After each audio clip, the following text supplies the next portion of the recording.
जी बिस्मिल्लाहिर्रहमानिर्रहीम। Now we are going to discuss the lecture number 34। आज हम MTH 301 का लेक्चर नंबर 34 डिस्कस करने जा रहे हैं। ये लेक्चर हमारे लिए शॉर्ट और लॉन्ग के लिहाज से बहुत ज़्यादा इंपॉर्टेंट है। इसमें हम टोटली क्वेश्चन करेंगे और इसमें हम जो सीखेंगे वो ये है कि हम किस तरह से क्लोज़ इंटरवल के क्वेश्चंस करते हैं, क्लोज़ इंटीग्रेशन के क्वेश्चन किस तरह से करेंगे। इसके अलावा हमारे पास अगर कर्व दी गई हैं तो हमने उस पर क्लोज़ इंटरवल के हिसाब से उसको लाइन इंटीग्रल को किस तरह से कैलकुलेट करना है, और किसी भी क्वेश्चन के ऊपर ग्रीन थ्योरम को इस्तेमाल करते हुए किसी भी राउंड रीजन का बाउंडेड एरिया हमने कैसे फाइंड करना है। इस लेक्चर में हम इस चीज़ को बहुत ही डिटेल से देखेंगे। और इसके अलावा हम यहाँ पर डाइवर्जेंस के बारे में पढ़ेंगे, कर्ल के बारे में पढ़ेंगे, उनके क्वेश्चन करेंगे जो आपके फाइनल के लिहाज से बहुत ज़्यादा इंपॉर्टेंट लॉन्ग क्वेश्चन भी हैं और शॉर्ट के लिहाज से भी इंपॉर्टेंट हैं। तो लेक्चर शुरू करने से पहले जो है नए मेंबर इस मेरी वीडियो पर आए हैं वो सब्सक्राइब लाजमी कीजिएगा। वीडियो को कंप्लीट देखना है।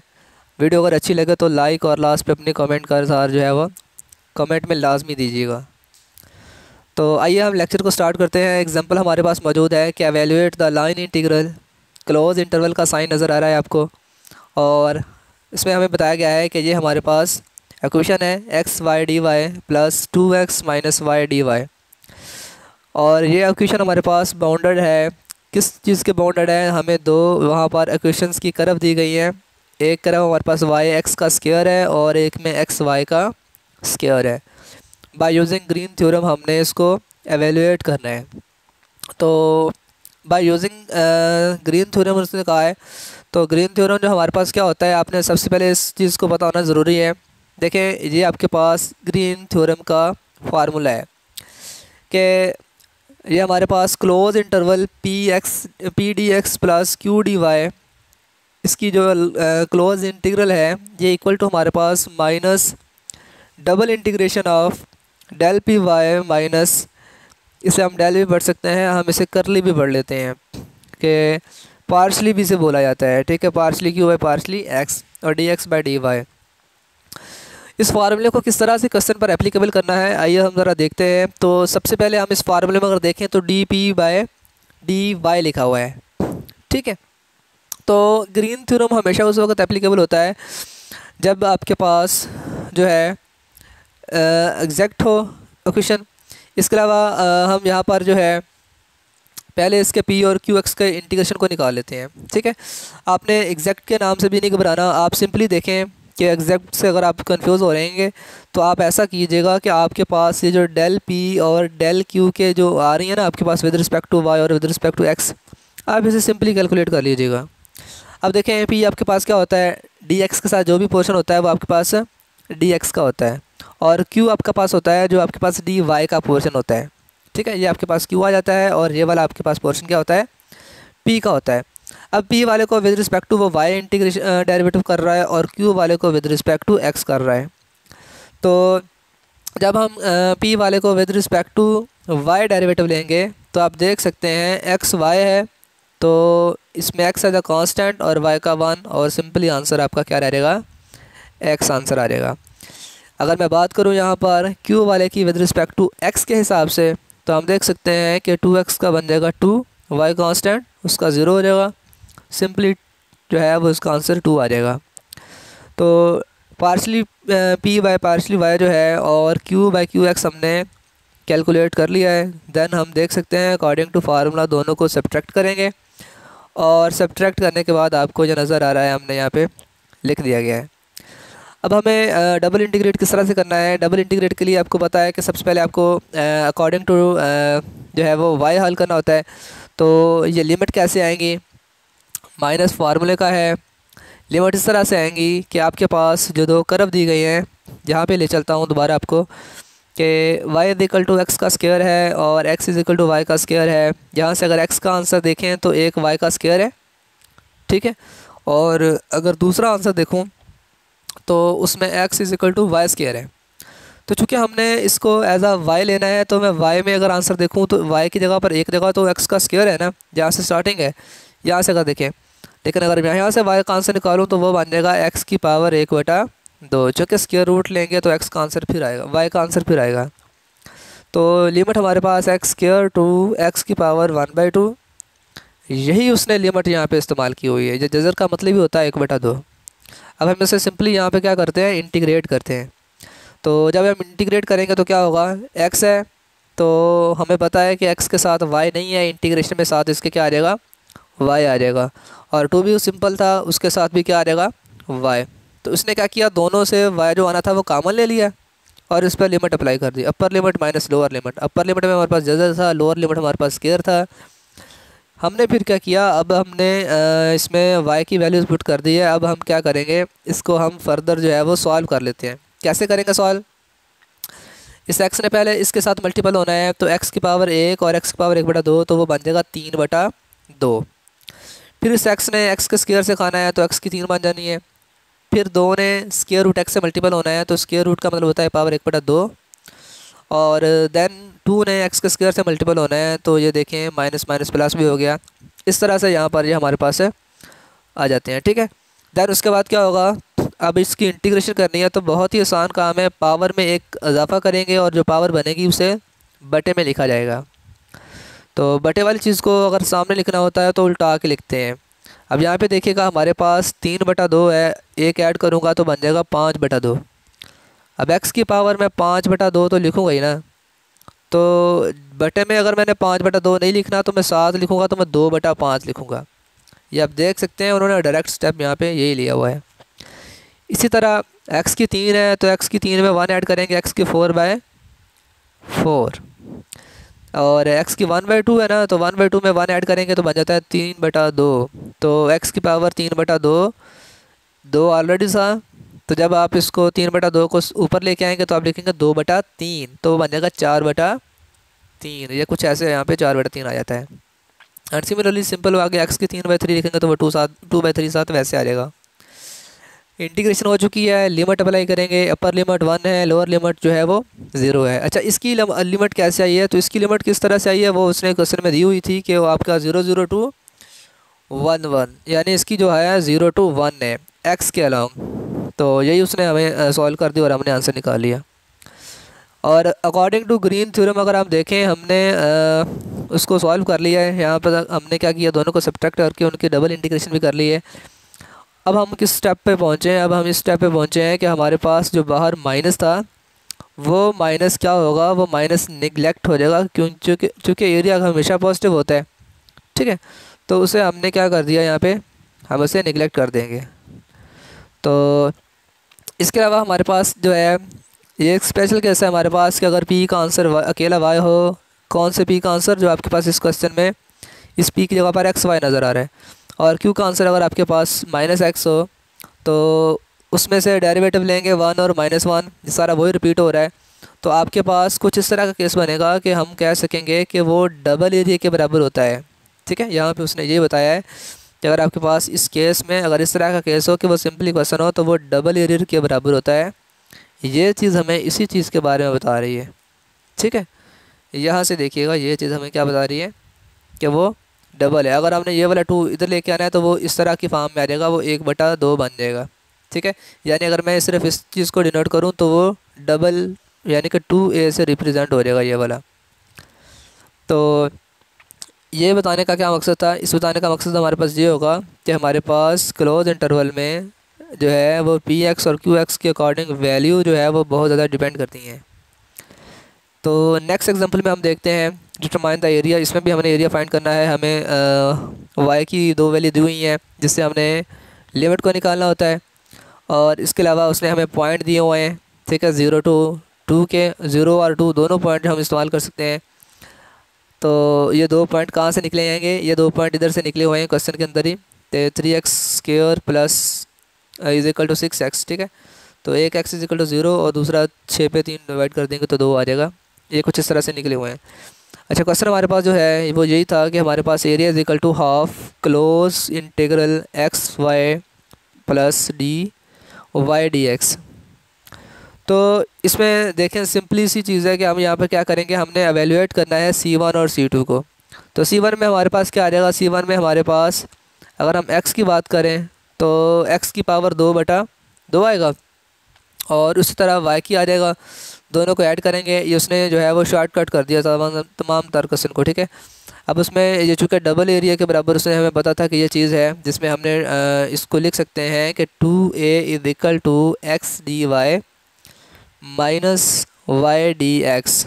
ये तो हो गया हमारे पास अलोंग द ओ ए। फिर इसी तरह से हमारे पास अलोंग द ओ ए का C1 था ना, मतलब पहली कर्व के लिए था, ये हमारे पास दूसरी कर्व के लिए है, और दोनों के ऐड कर देंगे तो हमारे पास 2a के इक्वल था। अब उस कर्व 1 के हिसाब से आंसर देखेंगे और कर्व 2 के हिसाब से, लेकिन उस वक्त हमें क्या करना पड़ेगा, जो हमें यहाँ से अच्छे से देख लीजिएगा, कन्फ्यूज़न नहीं होना।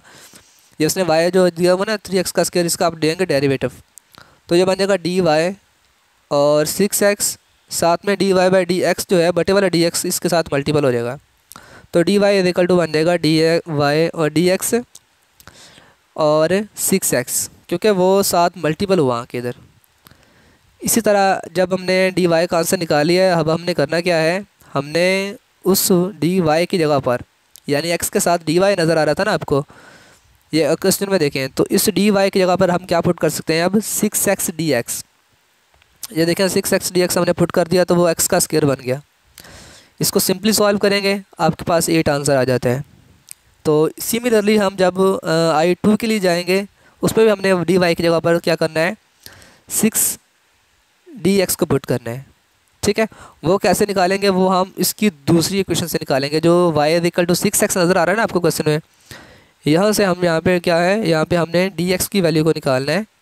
तो यहाँ से हमने ये वैल्यू निकाली, इसमें पुट किया और हमें I2 मिला, देन हमने दोनों को ऐड किया तो हमारे पास 4 आंसर आ जाते हैं।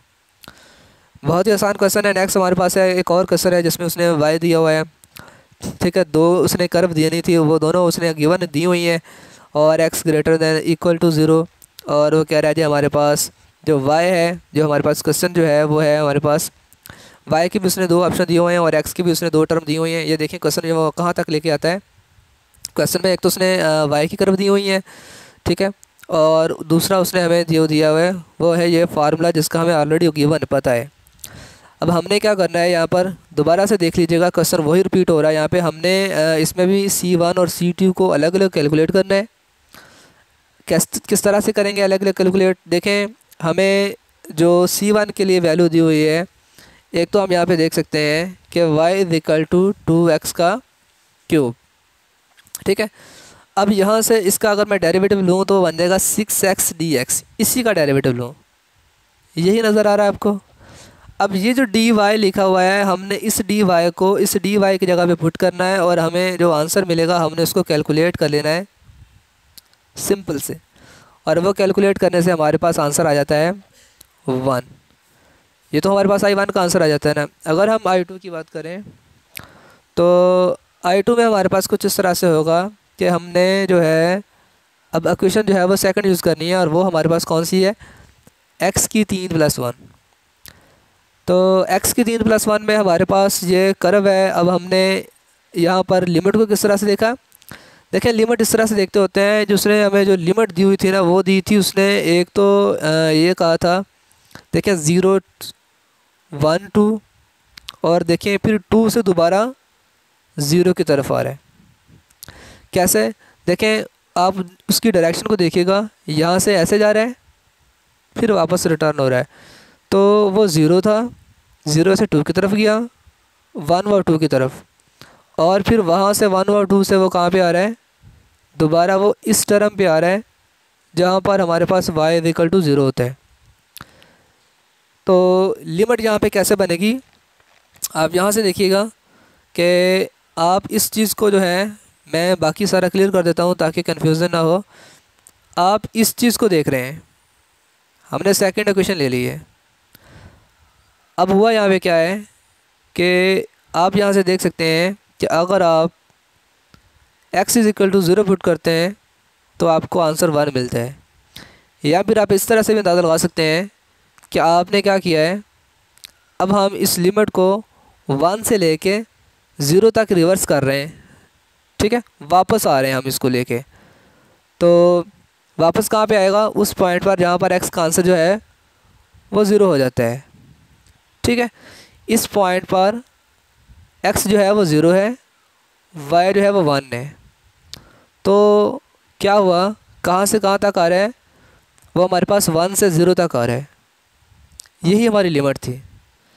तो इस लिमिट को हमने किस तरह से इस्तेमाल करना है, हमने इस क्वेश्चन के अंदर जिसमें हमने लिखा है y equal to x q plus 1, इसमें अगर गौर से देखा जाए तो क्या नज़र आ रहा है आपको कि आपके पास ये जो क्वेश्चन था, ये वाला पार्ट, इसका सेकंड पार्ट, यहाँ से देखिएगा y डी एक्स, वाई की जगह पे आपको ये नज़र आ रहा है एक्स क्यू प्लस 1, एक्स वैसे का वैसे, डी वाई की जगह पे आपको क्या नज़र आ रहा है, डी वाई की जगह पे आपको नज़र आ रहा है 3x का स्क्वायर डी एक्स। ठीक है, यानी कि हमने उसको totally along the x axis change किया हुआ है। फिर हम इसको सिंपली जो है वो सॉल्व कर सकते हैं, इंटीग्रेशन कर सकते हैं इसकी। तो इंटीग्रेशन किस तरह से होगी कि जो आपके पास 3x स्क्वायर है, 3x का क्यूब है, इसकी जब आप इंटीग्रेशन करेंगे तो 3 कांस्टेंट, x की पावर 4, पावर जो इंक्रीज बन रही है वो नीचे, यहाँ पे आप देख सकते हैं आपको इसका कुछ यूँ आंसर मिलना चाहिए था। ठीक है, और लेकिन उसने यहाँ पे क्या लिखा हुआ है, x की स्क्वायर बाय 2। ये क्यों नहीं लिखा, उसकी वजह यह बनी है कि ये भी x की 3 है, ये भी x की 3 है। 3 में से एक निकाल देंगे 2 आ जाएगा।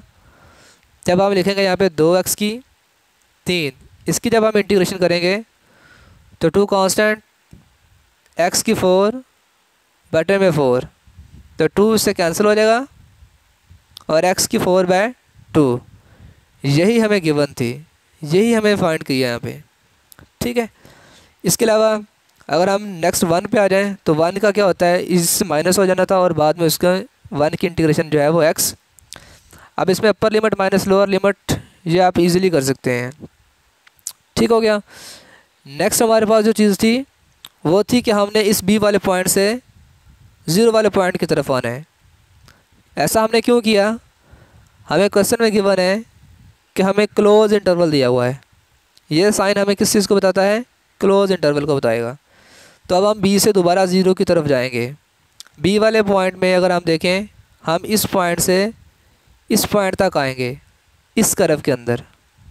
तो क्या होगा, चूँकि हमें पता है कि हम अलोंग द y एक्सिस जो है वो डायरेक्शन में मूव कर रहे हैं और इस पॉइंट पर क्या है, x तो बिल्कुल 0 है, हम x के अकॉर्डिंगली बिल्कुल भी मूव नहीं कर रहे, हम सीधा y के अलोंग हैं और बिल्कुल ओरिजिन की तरफ आ रहे हैं।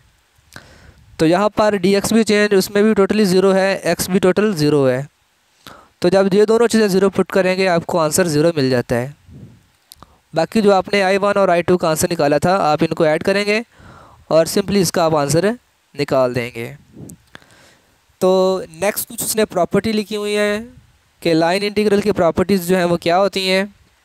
देखें जी, आपके MCQs के लिहाज से बहुत ज़्यादा इंपॉर्टेंट है कि अगर आपके पास dy आ रहा है इंटीग्रेशन में, तो मतलब कि आप along the parallel to y axis काम कर रहे हैं, और अगर आपके पास अलोंग द dx आ रहा है इंटीग्रेशन में, तो मतलब कि आप पैरेलल टू x एक्सिस काम कर रहे हैं। जब भी आप पैरेलल टू x एक्सिस काम करते हैं तो dy 0, और जब आप पैरेलल टू y एक्सिस काम करते हैं तो dx 0 हो जाता है। देखिए ना, आप इसको लाइव रियल में देखें तो अगर मैं कहूँ मैंने पैरेलल टू y एक्सिस देखना है, पैरेलल टू y एक्सिस क्या होगा, मैं ऐसे मूव करके देख रहा हूँ इसको। तो जब मैं पैरेलल टू y की बात कर रहा हूँ तो इसमें क्या होगा, इसमें मेरे पास dx की चेंज 0 आ चुकी है, क्योंकि मैं ऊपर को जा रहा हूँ, मैं x की तरफ नहीं जा रहा। जब मैं पैरेलल टू y की तरफ मूव कर रहा हूँ मेरे पास dx जो है वो क्या हो जाएगा, 0 हो जाएगा। सेम केस जो है वो पैरेलल टू x एक्सिस के लिए है, उसमें आप y के अलॉन्ग मूव नहीं करते जिससे वो dy 0 हो जाता है। तो ये आपके इम्पॉर्टेंट MCQs हैं दोनों। इसके अलावा हमारे पास उसने बताया हुआ है कि एग्जैक्ट डिफरेंशियल इक्वेशन के लिए कुछ रूल हैं कि आप p dx और q dy, जिसमें हमने ग्रीन थ्योरम को डिस्कस किया है, कि यहाँ पर इसकी कुछ रूल हैं कि आपके पास एग्जैक्ट के लिए ये होता है कि आपके लिए दोनों का आंसर इक्वल आ जाए। ठीक है, ये ज़रूरी नहीं होता ग्रीन थ्योरम में, तो ये एग्जैक्ट के लिए ज़रूरी है यहाँ पे। सेकंड इसकी प्रॉपर्टी ये है कि अगर इनका आंसर हमारे पास इंडिपेंडेंट द पाथ होता है, इंडिपेंडेंट पाथ का मतलब होता है ये पाथ पे डिपेंड नहीं करता, क्योंकि ये क्लोज इंटरवल है। तो क्लोज इंटरवल में ये डिपेंड नहीं करता कि आप इधर से जाके इधर आ रहे हैं या आप इधर से जाके इधर को आ रहे हैं, ये पाथ पे डिपेंड नहीं करता, इंडिपेंडेंट होता है। ठीक है। नेक्स्ट, जो भी आपके पास क्लोज इंटरवल का क्वेश्चन होता है उसका जो सम होता है ना ओवरऑल वो ज़ीरो होता है, क्योंकि चीज़ जहाँ से जाती है ना वहीं पे आके स्टॉप हो जाती है। तो अगर हम उसका ओवरऑल देखें इंटरवल तो वो उसका हमारे पास ज़ीरो आंसर होता है। तो नेक्स्ट उसने सेम केस जो है वो 3 वेरिएबल के लिए भी क्या हुआ है कि 3 वेरिएबल होंगे तो तभी हमारे पास यही केस होंगे। केस में हमारे पास यही है कि हमारे पास नेक्स्ट वेरिएबल जो है वो DW आ जाता है, बाकी सारा केस उसमें वही है। तो अभी हमारे पास एक टॉपिक हुआ, दूसरा हमारे पास टॉपिक जो है वो ग्रेडियंट का है। ठीक है। ग्रेडियंट में हमने किस तरह से पढ़ना है, ये जो ऑपरेटर है आपका, इसमें से MCQs भी आपको यकीनन काफ़ी आएंगे, तो अच्छे से देख लीजिएगा। देखें, ये जो आपके पास डेल ऑपरेटर का सिंबल नज़र आ रहा है ना आपको, ये हम इसे बोलते हैं करली बाई करली एक्स, करली बाई करली वाई, करली बाई करली जी। इसको अगर हम ग्रेडियंट के नाम से जाने तो इसका मतलब होगा कि हमने जो भी हमारे पास स्केलर फंक्शन पे अगर हम इसको अप्लाई कर देंगे तो हम इसे ग्रेडियंट का नाम देंगे। ठीक है। किस पे? स्केलर फंक्शन पर अगर हम अप्लाई करें।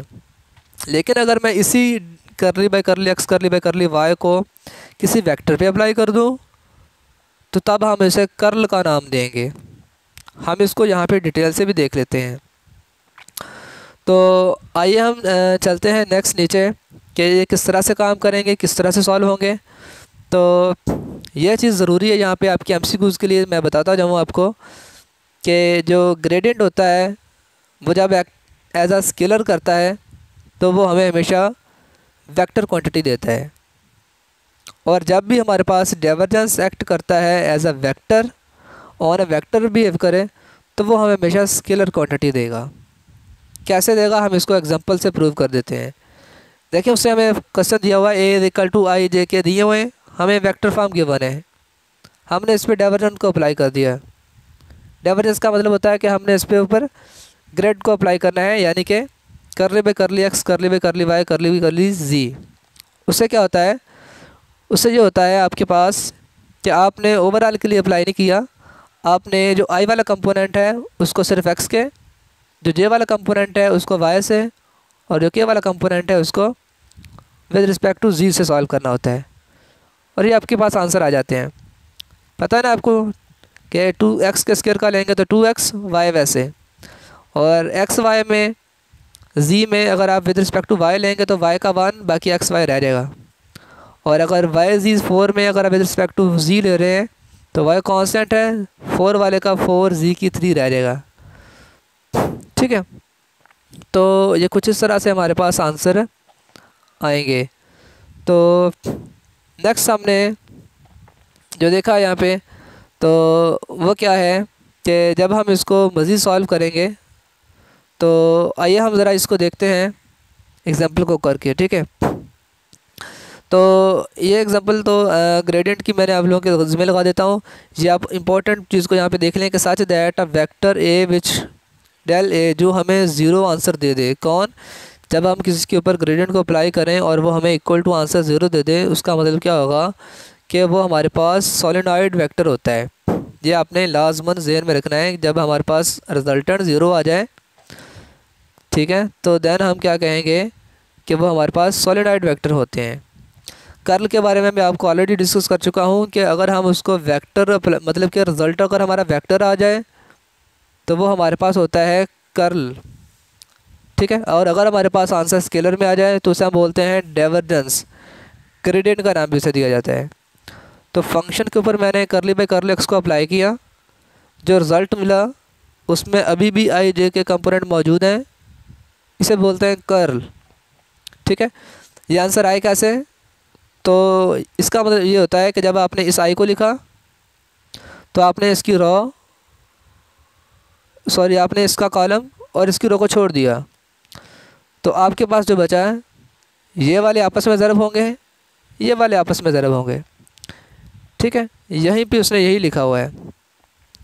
मिड में आपके पास फार्मूले का माइनस होता है, फिर आपने क्या करना है, y को छोड़ना है और इसके साथ आपने ये वाला लिखना है और इसके साथ आपने ये वाला लिखना है ऐसे। फिर इस तरह के एक और, ठीक है, एक्सपेंड करना जिसे बोलते हैं। हम इसे एक्सपेंड करेंगे और हमारे पास ये आंसर आ जाएंगे। आइए हम इसकी एग्जांपल कर देते हैं ताकि ये आपका क्लियर हो सके।